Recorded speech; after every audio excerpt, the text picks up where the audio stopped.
সম্মানিত দর্শক, ডক্টর আসিফ নজরুল বাংলাদেশের পরিচিত ব্যক্তিত্ব। আলোচনা আছে যথেষ্ট, আর যেহেতু আলোচনা আছে, আলোচনার বিপরীতে সমালোচনাও থাকবে। কিন্তু সবকিছুর ঊর্ধ্বে তিনি একজন গুণী মানুষ। তার জীবনের অনেক সফলতা আছে। আপনি নেতিবাচক বিষয়গুলো যারা আলোচনা করতে চান তারা করবেন, কিন্তু তার জীবনের অনেক অনেক সফলতা আছে। তার যে লেখাপড়া বৈচিত্র্যময়। তিনি বাংলাদেশের পানি সংক্রান্ত যে ইন্টারন্যাশনাল ল রয়েছে এই বিষয়ে তিনি পিএইচডি করেছেন, পানি আইন নিয়ে। ঢাকা বিশ্ববিদ্যালয়ের ল ডিপার্টমেন্টের কৃতি ছাত্র, শিক্ষক, সাংবাদিক, লেখক, আরো অনেক কিছু,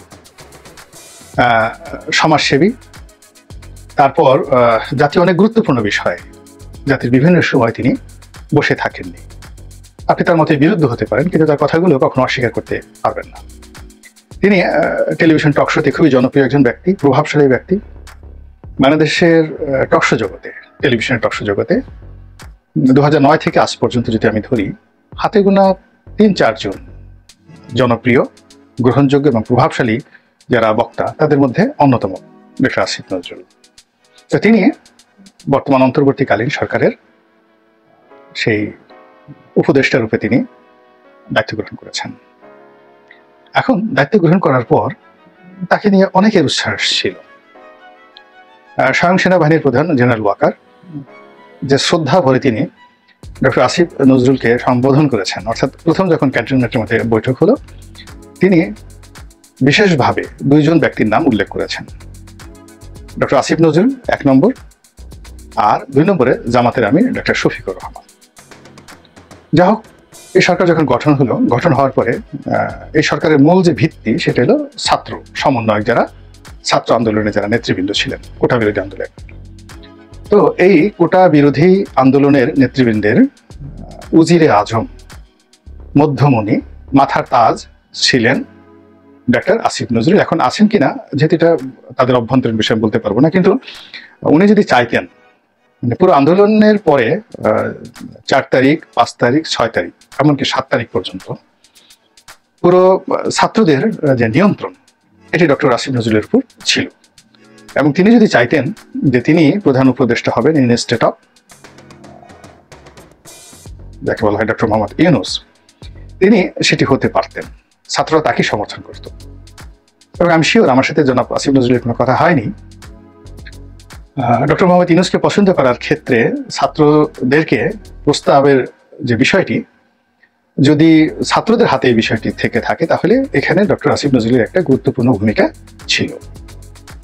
কিন্তু যদি ডক্টর মোহাম্মদ ইউনূসের নিয়োগের ক্ষেত্রে সিআইএ এর কোনো হাত থাকে, আমেরিকার হাত থাকে, ভারতের দিল্লির কোনো হাত থাকে, ক্যান্টনমেন্টের কোনো হাত থাকে, সেটা ভিন্নতর ব্যাপার। কিন্তু যদি আন্দোলনকারীদের পছন্দ করার ক্ষেত্রে ডক্টর ইউনূসের অংশগ্রহণ থাকে, তো সেক্ষেত্রে ডক্টর ইউনূসকে পছন্দ করার ক্ষেত্রে ডক্টর আসিফ নজরুল, মানব জমিনের মতিউর রহমান চৌধুরী, অর্থাৎ আসিফ নজরুল, নুরুল কবির এবং যাকে বলা হয় মানব জমিনের সম্পাদক মতিউর রহমান চৌধুরী, এই 3 জনের মধ্যে একটা হরিহর আত্মার সম্পর্ক আছে। আবার এই 3 জনের সঙ্গে, বিশেষ করে এই 2 জনের সঙ্গে, অর্থাৎ মতিউর রহমান চৌধুরী এবং আসিফ নজরুলের সঙ্গে ডক্টর মোহাম্মদ ইউনূসের যে সম্পর্ক, এটা যাকে বলা হয় পারিবারিক সম্পর্ক। তারা মূলত যে কয়জন লোক বাংলাদেশে দীর্ঘদিন ধরে ডক্টর মোহাম্মদ ইউনূসকে প্রমোট করে যাচ্ছেন, তাদের মধ্যে এই 2 জন প্রধানতম।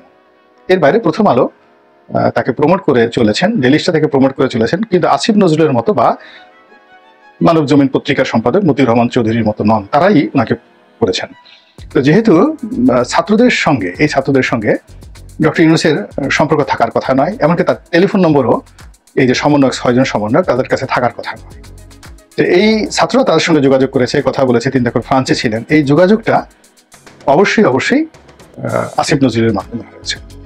এখন আসিফ নজরুল এই কাজটি হয়তো করেছেন মানব জমিনের মতিউর রহমান চৌধুরীর মাধ্যমে, অথবা ডেইলি স্টার একজন সাংবাদিক আছেন, ডেইলি স্টার বাংলার যে সম্পাদক গোলাম মুর্তজা, তার সঙ্গেও ডক্টর মোহাম্মদ ইউনূসের খুবই ভালো সম্পর্ক। তো প্যারিসে তার ফোন নম্বর কোথায় আছেন, কি আছেন, এই বিষয়টি এই 3 জন, অর্থাৎ গোলাম মুর্তজা, মানব জমিনের মতিউর রহমান চৌধুরী এবং আসিফ নজরুল, এর বাইরে কেউ জানার কথা না। তো যাই হোক, এখন আসিফ নজরুল এখানে আইন মন্ত্রণালয়ের দায়িত্ব পেয়েছেন এবং আমার বিশ্বাস যে অন্যান্য যারা উপদেষ্টা হিসেবে এখানে নিয়োগ লাভ করেছেন সেখানে আসিফ নজরুলের মতামত কতটা ছিল আমি সেটা বলতে পারবো না। তবে আমার বিশ্বাস যে তার পছন্দের মানুষ যদি কেউ থাকতো এবং তার যদি ক্ষমতা থাকতো, তিনি অবশ্যই মতিউর রহমান চৌধুরীকে তার এই ক্যাবিনেটে, উপদেষ্টা পরিষদে তিনি অন্তর্ভুক্ত করাতেন আসিফ নজরুলের। কিন্তু তিনি শুধুমাত্র নিজে থাকতে পেরেছেন, বাকিটা কাউকে তিনি তার পছন্দের মানুষদেরকে তিনি কোনো একটা ভালো জায়গাতে আনতে পারেননি। তো এর বাইরে যেটি হচ্ছে সেটা আইন মন্ত্রণালয়ে তার যে পদ এবং পদবি, সেটার দায়িত্ব অনেক বেশি। আপনি জানেন যে বাংলাদেশের যে কয়টি সেন্সিটিভ মন্ত্রণালয় রয়েছে বৃহৎ পরিসরে, তার মধ্যে আইন মন্ত্রণালয় সবচেয়ে বড় মন্ত্রণালয়গুলোর মধ্যে অন্যতম।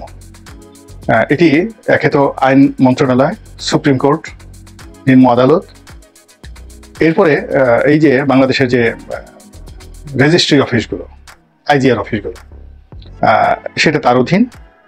তার সঙ্গে সঙ্গে সংসদ যে বিষয়ক যে মন্ত্রণালয়, এটাও তার অধীন। এবং আইন মন্ত্রণালয়ের ভিতরে অনেকগুলো গ্রুপ, উপগ্রুপ রয়েছে। এখানে বেশ কয়েকজন সচিব এখানে কাজ করেন। এর বাইরে তারা সমস্ত মন্ত্রণালয়গুলোর যে আইনগত বিষয়াদি রয়েছে, অর্থাৎ প্রত্যেকটা মন্ত্রণালয়ের সাথে ইন্টারকানেক্টিভিটির ক্ষেত্রে আইন মন্ত্রণালয়কে সবচেয়ে বেশি কাজ করতে হয়। প্রতিরক্ষা মন্ত্রণালয় আর বিশেষ করে স্বরাষ্ট্র মন্ত্রণালয়ের সঙ্গে তাদের যে সম্পর্কটা, এটা হলো সাবস্টিটিউট। আইন মন্ত্রণালয়ের কোনো কিছু স্বরাষ্ট্র মন্ত্রণালয়কে বহন করতে হয় না, কিন্তু স্বরাষ্ট্র মন্ত্রণালয়ের অনেক কিছু আইন মন্ত্রণালয়কে বহন করতে হয়। ফলে আইন মন্ত্রী হিসেবে বা আইন উপদেষ্টা হিসেবে মূলত তার দম ফেলানোর সময় থাকে না, এটি হলো বাস্তবতা। তো সেই কাজ তিনি করে যাচ্ছেন, কতটা সফল কতটা ব্যর্থ এটা যারা সংশ্লিষ্ট তারা বলতে পারবেন। কিন্তু যেটি হচ্ছে যে তাকে কেন্দ্র করে তার প্রতিপক্ষ যারা আছে নানা রকম দুর্নাম এবং বদনাম রটিয়ে ফেলছে। তার ব্যক্তিগত জীবন, তার বিবাহিত জীবন, তার সাবেক স্ত্রীদের সঙ্গে তার সম্পর্ক, তারপরে তার বর্তমান স্ত্রীর সাথে তার সম্পর্ক, এরপরে তার সৎ শাশুড়ি মেহের আফরোজ শাওনের সাথে তার সম্পর্ক, তার সাবেক স্ত্রী রোকেয়া প্রাচীর সাথে সম্পর্ক, এগুলো সবই মুখরোচক। এর কারণ হলো তিনি নিজে যেমন সেলিব্রিটি, তার আশেপাশে সবাই সেলিব্রিটি। তার শ্বশুর হুমায়ুন আহমেদ সেলিব্রিটি। ফলে হুমায়ুন আহমেদকে নিয়ে যে কোনো একটা কথা যদি ফেসবুকে ছড়িয়ে দেয় কেউ, যে আসিফ নজরুল হুমায়ুন আহমেদকে চুমু দিয়েছেন, হুমায়ুন আহমেদকে আসিফ নজরুল বা হুমায়ুন আহমেদ আসিফ নজরুলকে একটা কলম উপহার দিয়েছেন, ইতিবাচক যাই বলেন না কেন, জামাই শ্বশুর একদিন এই কাজ করেছেন, এগুলো দেখবে মুহূর্তের মধ্যে ভাইরাল হয়ে যাবে। তার স্ত্রী শিলা আহমেদ একসময় বাংলাদেশের খুবই জনপ্রিয়, it's a mild beauty, queen of the mild beauty. মানে সাধারণ বাঙালি ঘরানার উজ্জ্বল শ্যামবর্ণের মেয়েদের যত সুন্দর চেহারা থাকা উচিত, হুমায়ুন আহমেদের এই কন্যার তেমনি সুন্দর চেহারা আছে। তো এরকম স্ত্রী তার আছে। তো সেই স্ত্রীকে নিয়ে যখনই কেউ কোনো একটা কথা বলবে, মুহূর্তের মধ্যে সবাই ঝাঁপিয়ে পড়বে, সেটা কি হলো দেখি কি হলো ইত্যাদি ইত্যাদি। আবার তার যে সৎ শাশুড়ি, যেটা এখন মেহের আফরোজ শাওন বাংলাদেশের সব দিক থেকে সেলিব্রিটি। সে যে সুপার লেডি, নাচ গান থেকে শুরু করে অভিনয়, সব ব্যাপারে জীবনের সব ক্ষেত্রে, এমনকি শেষে তিনি এমপি হয়ে গেছেন। কাজেই শাশুড়ির সাথে তার কোনো মতদ্বৈততা আছে বা শাশুড়ির সাথে সম্পর্ক আছে, মামলা মোকদ্দমা আছে, সম্পত্তি নুহাসপল্লী নিয়ে কোনো একটা বিষয় আছে, এই জিনিসগুলো খুব আকর্ষণীয়। মানে যাকে বলা হয়, এই বিষয়গুলো নিয়ে যে কোনো লোক কথাবার্তা বললেই এগুলো ভাইরাল হয়ে যাবে। তো আসিফ নজরুলের নিজের ক্যারিয়ার যেভাবে বর্ণাঢ্য, তার বিবাহিত জীবন, তার আত্মীয় স্বজন, এমনকি তার যে সাবেক স্ত্রী, সেও সেলিব্রিটি, রোকেয়া প্রাচী। যে কোনো কথা বললেই এগুলো মুহূর্তের মধ্যে মার্কেট পেয়ে যায় এবং এই মার্কেট পাওয়ার কারণে তার যে নতুন পদ পদবিতে তিনি বসে এই অনেক মানুষের ট্রলের তিনি শিকার হচ্ছেন। তো শিকারের মধ্যে যারা তাকে পছন্দ করেন না, ইতিমধ্যে অনেকে হয়তো তার দ্বারা ক্ষতিগ্রস্ত হয়েছেন, অনেকে তার দ্বারা লাভবান হয়েছেন, অনেকে ক্ষতিগ্রস্ত হননি, কিন্তু অনেকে তার দ্বারা ঈর্ষান্বিত হয়েছেন। আসিফ নজরুল কেন এই পদ পেল, এটার কারণে কি হচ্ছে, তিনি পালিয়ে যাচ্ছেন, পালিয়ে যাবেন, তাকে খুঁজে পাওয়া যাচ্ছে না, এই সমস্ত কথাবার্তা নিদারুণভাবে সামাজিক মাধ্যমগুলোতে ভাসছে। তো উনি অনেকদিন চুপচাপ ছিলেন এবং এইটা সম্ভবত তার ধৈর্য এবং সূর্যের সীমা অতিক্রম করার ফলে তিনি আবার সেই ফেসবুকে এসে লাইভে এসে তিনি জানান দিয়েছেন যে তিনি এই কারণে টেলিভিশনে আসছেন না, কথা বলছেন না, তার ব্যস্ততা আছে এবং তিনি কাজ করছেন। এবং তার এই বক্তব্য নিয়ে আবার যারা ট্রল করতো আগে, এটা আরো তাদের গতি বাড়িয়ে দিয়েছে যে হ্যাঁ, আমরা তো ঠিকই বলেছিলাম, তার যদি দুর্বলতা না থাকবে কেন তিনি আবার আসলেন, এই কথা বললেন, দেখো দেখো দেখো এই জিনিসটা মানে আমাদের এই সমাজে আসলে কাজ করাটা এত কষ্টকর, কাজ না করাটা এখানে অনেক বেশি নিরাপদ। কিন্তু কাজ যদি আপনি করতে যান তাহলে আপনার ঝামেলা পোহাতে হবে। আপনি যদি ডাকাতি করতে চান, কারণ আপনি অস্ত্র নিয়ে যাবেন, ছুরি ধরবেন, বন্দুক ধরবেন, আপনাকে আব্বা ডাকবে, আপনার পায়ে পড়বে, তারপরে আপনার কাছে তার ঘরের সর্বস্ব দিয়ে দেবে। এবং ডাকাতরা অনেক পরিবারে গিয়ে গৃহকর্তাকে বেঁধে তার সামনে তার কন্যা স্ত্রীদেরকে ধর্ষণ করে আসে, স্ত্রী কন্যাকে ধর্ষণ করে আসে। এরপরও মানুষ ডাকাতকে ভয় পায়। এবং সেই ডাকাতের কিন্তু আপনি যদি কাউকে দান করতে যান, উপকার করতে যান, মুহূর্তের মধ্যে আপনার চামড়া খুলে ফেলবে। এই হলো আমাদের সমাজের একটা চিরাচরিত পন্থা। তো এখানে আসিফ নজরুল তিনি একটা প্রাইভেট বিশ্ববিদ্যালয়ের খুব ভালো অবস্থানে তিনি চাকরি করছেন এবং তার বেতন সেখানে 10 লাখ টাকা, 7-8 লাখ টাকা তো হবেই। সম্ভবত ইস্টার্ন ইউনিভার্সিটিতে তিনি সেখানে আইনের বিভাগীয় প্রধান। 5 থেকে 7 লাখ টাকা। তিনি ঢাকা বিশ্ববিদ্যালয়ে পড়ান, সেখানেও তার ইনকাম 1.25 লাখ টাকার কম নয়। তারপরে তার অন্যান্য দিক থেকে হয়তো ইনকাম সব মিলে তার 1,10,000 টাকা আয় রোজগার আছে। এই সব কাজ বাদ দিয়ে তিনি এই যে উপদেষ্টা হয়েছেন, তিনি যদি ঘুষ না খান তাহলে সাকুল্যে 1 লাখ থেকে 1.25 লাখ টাকা বা 1.5 লাখ টাকা অন্যান্য সুযোগ সুবিধা নিয়ে 2 লাখ টাকা তিনি পাবেন, এর বেশি না। তাহলে তিনি এই যে মাসে 8 লাখ টাকা লোকসান দিয়ে এই 2 লাখ টাকার লোভে এখানে আসছেন বা কাজ করতে আসছেন, এটার দায়িত্ব তাকে বহন করতেই হবে এবং সেটা তিনি করছেন, খুব চমৎকারভাবে তিনি সেটা করছেন। এবং আমরা যারা এই দৃশ্য দেখছি এবং বলছি, আমরা খুব মজা লুটছি, কিন্তু তার পক্ষে আমরা কিন্তু কেউ কোনো কথা বলছি না। তার অনেক বন্ধু আছেন সমাজে, পত্রিকায়, তারপরে সমাজের বিভিন্ন মাধ্যমে তার বন্ধু আছে, কিন্তু কেউ, আমি অবাক হয়ে গেলাম যে আমার সাথে তার কোনো স্বার্থ নেই, আমার সাথে তার কোনো সম্পর্ক নেই। কিন্তু এর আগেও আমি তাকে নিয়ে একটা ভিডিও করেছি, আজকেও করলাম। আমার কাছে মনে হয়েছে এই লোকটির পক্ষে তার অবস্থা নিয়ে কিছু কথা বলা দরকার। এখানে যদি আসিফ নজরুল পালানি, বিশ্বাস করেন আসিফ নজরুল একা পালাবেন না, এখানে এই যে উপদেষ্টা মণ্ডলী যারা আছে সবাইকে পালাতে হবে এবং আসিফ নজরুল হয়তো সবার শেষে পালাবেন। কিন্তু আমরা যেভাবে আসিফ নজরুলকে সবার আগে দিচ্ছি এটা ঠিক না। This is one. Second thing হলো, আইন মন্ত্রণালয় চালাতে গিয়ে তাকে নিঃসন্দেহে অনেকগুলো বিষয়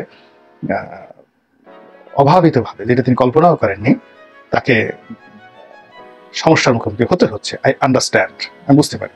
যেমন রেজওয়ানা আছেন, রেজওয়ানা আইন আদালতের মানুষ, অ্যাডভোকেট। তারপরে আদিলুর রহমান সাহেব, তিনি বিএনপির জমানাতে ডিএজি ছিলেন, ডেপুটি অ্যাটর্নি জেনারেল ছিলেন। ফলে অনেকগুলো নিয়োগ বদলি মন্ত্রণালয়ের বিষয়, তার অন্য মন্ত্রণালয়ের হলেও আইন অঙ্গনের অনেকেই আসিফ নজরুলের কাছে না গিয়ে কেউ হয়তো রেজওয়ানার কাছে যাচ্ছেন, কেউ হয়তো আদিলুর রহমান সাহেবের কাছে যাচ্ছেন, এবং এগুলো নিয়ে তাদের মধ্যে সম্পর্ক স্বাভাবিক নাই, একেবারে এটা নিশ্চিতভাবে বলে দেওয়া যায়। এর কারণে আসিফ নজরুল তার মন্ত্রণালয়ে তিনি কাজ করতে গিয়ে যদি আদিলুর রহমান সাহেবের কোনো রেফারেন্স পান, রেজওয়ানার কোনো রেফারেন্স পান, এবং সেটা নিয়ে যদি তাদের মধ্যে যাকে বলে বাতচিত হয়, তো সঙ্গত কারণেই তিনি চুপ হয়ে যাবেন, খামোশ হয়ে যাবেন। আবার তার সঙ্গে ছাত্রদের যে সম্পর্ক, এই সম্পর্কের কারণে দেখা গেল যে আরো অনেক উপদেষ্টা আছেন, তারা তাকে ঈর্ষা করবেন। ফলে তিনি তার আপন যোগ্যতা, যে যোগ্যতা বলে তিনি আজ এখানে এসেছেন, সেই যোগ্যতাগুলি তার উপদেষ্টা মণ্ডলীতে অনেকের জন্য এটি বাধা হয়ে দাঁড়িয়েছে। তিনি যে জিনিসগুলো বুঝছেন, অনেকের জন্য সেটি সমস্যা হয়ে যাচ্ছে।